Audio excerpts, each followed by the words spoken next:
Seja bem-vindo ao podcast Universidade Renasoft. Eu sou o Juan e nesse episódio a gente vai falar sobre como unir empatia e comunicação. Podcast Universidade Renasoft.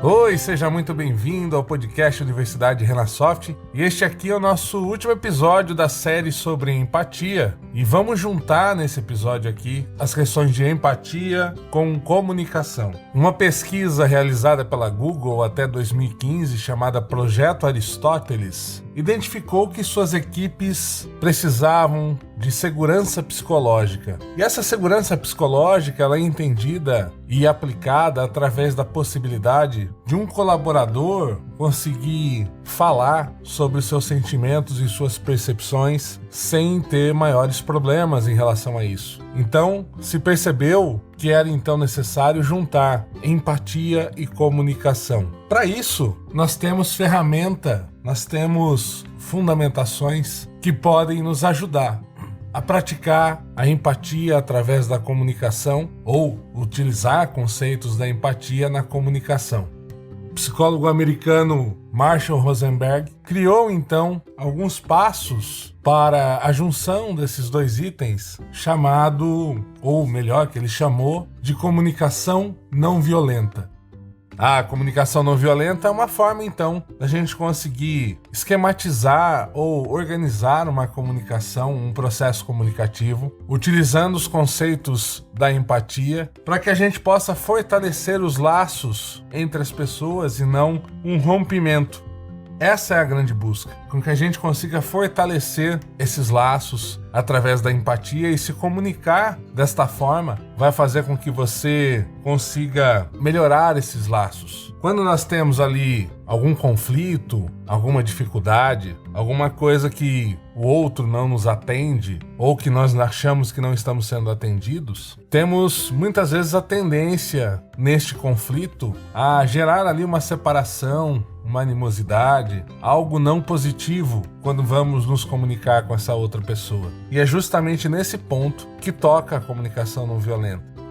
Vamos traduzir isso num caso, numa situação. Imagina, por exemplo, que eu tenho um colega de trabalho, que é o Zé, né? E o Zé, quando eu tô ali apertado de trabalho, precisando de ajuda, eu olho pro lado, olho pro Zé. E o Zé tá ali mexendo no celular. E quando eu vejo essa cena, muita coisa vem à minha mente, né? Assim, eu tô aqui trabalhando igual um camelo, tô aqui me esforçando, e o Zé fica ali no celular, ele não me ajuda, ele não faz nada, ele ao invés de me ajudar, fica fazendo outra coisa. Mais uma vez tô aqui precisando de ajuda, e o Zé não corresponde. O Zé é um folgado. Eu posso pensar desta maneira. E muitas vezes alguém pode pensar assim. E aí a comunicação não violenta, através da empatia, faz a gente repensar um pouquinho sobre isso através de 4 passos.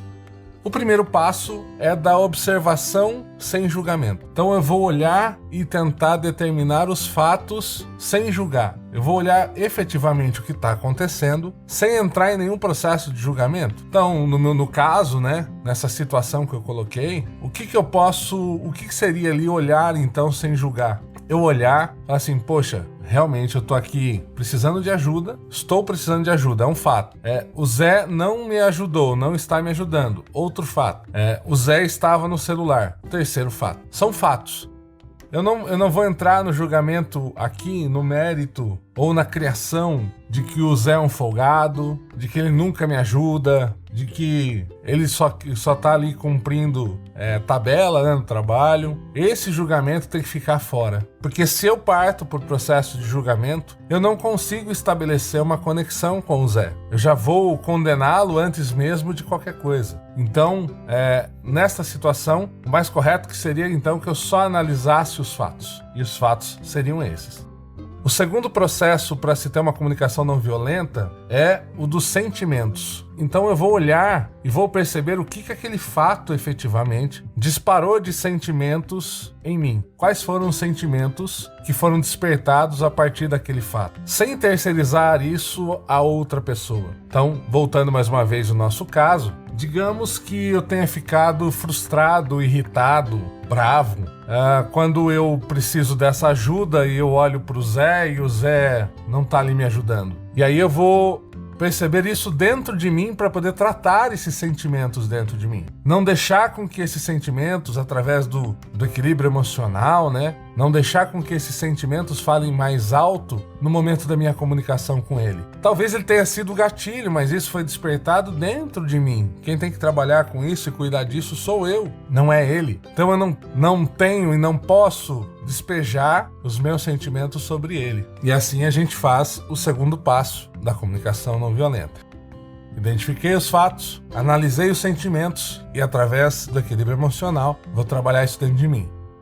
O terceiro fato é identificar, então, quais foram as necessidades que não foram cumpridas. Quais foram as necessidades que eu tinha no momento que o outro deixou de satisfazer. A minha necessidade com o Zé naquele momento era com que ele me ajudasse. Então a minha necessidade era, devido ao meu volume de trabalho, eu precisava de ajuda de alguém que nesse momento, que naquele caso era o Zé. Então essa foi a necessidade que não foi atendida.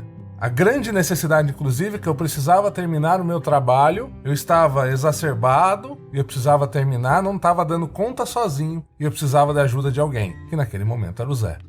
O quarto passo e último para a comunicação não violenta é fazer pedidos. Então eu identifiquei quais eram os fatos que ocorreram, identifiquei quais eram os sentimentos que aquilo gerou dentro de mim, identifiquei qual era a necessidade que não foi atendida. Agora é hora da gente fazer os pedidos, isso é tentar gerar um acordo com a outra parte para que aquilo não aconteça novamente ou que a outra pessoa tenha consciência do que aconteceu e possa ter a oportunidade de agir diferente em novas oportunidades. Então, fazer pedido, por exemplo, no caso ou nessa situação do Zé, seria eu falar para ele que eu preciso de ajuda e preciso que ele, quando eu precisar de ajuda, que ele esteja disponível, pronto, engajado para me ajudar. Com que ele perceba que eu preciso dessa ajuda ou que eu peço essa ajuda, ele esteja disponível para me ajudar. Então, a minha comunicação para com o Zé nesse momento, talvez usando esses 4 passos, seria falar assim: olha, Zé, eu estou precisando muito de ajuda, eu preciso terminar os meus trabalhos, eu estou muito atarefado, eu não estou conseguindo fazer sozinho. Eu estou precisando da sua ajuda e neste momento aqui que eu estou precisando da sua ajuda, não estou sendo atendido. E isso está me fazendo ficar, talvez, em desequilíbrio, está me fazendo ficar mal, isso está me fazendo ficar nervoso. Então eu preciso que você, Zé, me ajude. Eu preciso que você contribua comigo nesse nosso trabalho para que a gente possa terminar aqui os afazeres, para que a gente possa terminar as coisas no prazo. Então eu preciso que você deixe o celular aí um pouco e venha aqui me ajudar. Perceba que esta comunicação, ela tem valor. Ela não é um grito, ela não é algo jogado no mundo, ela não é um julgamento, ela reflete os fatos, coloca como estou me sentindo e dá a oportunidade então ao Zé de agir diferente, entendendo esse valor que está aí nesse meio. Então, eu consegui criar e consegui exercitar diariamente uma comunicação não violenta, vai fazer com que eu crie pontes e conexões, e quando a comunicação assim é feita, a gente aumenta a possibilidade do outro entender, compreender e também praticar ali um processo de empatia para conosco. Eu vou gerar no outro, utilizando a comunicação não violenta, a possibilidade ou a capacidade, a tendência dele querer me ouvir, não se fechar para aquilo que está acontecendo.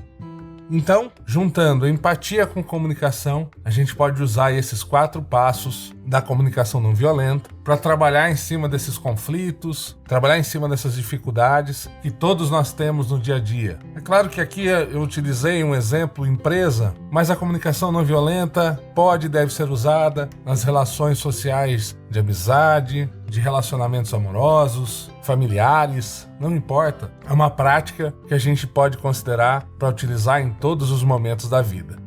Espero que você tenha curtido. Assim a gente encerra nossa série sobre empatia. Fique à vontade para mandar aí sua participação, sua pergunta, sua colocação. É sempre muito legal a gente poder discutir os assuntos que aqui nós trazemos. Um grande abraço para todo mundo, sucesso e até mais.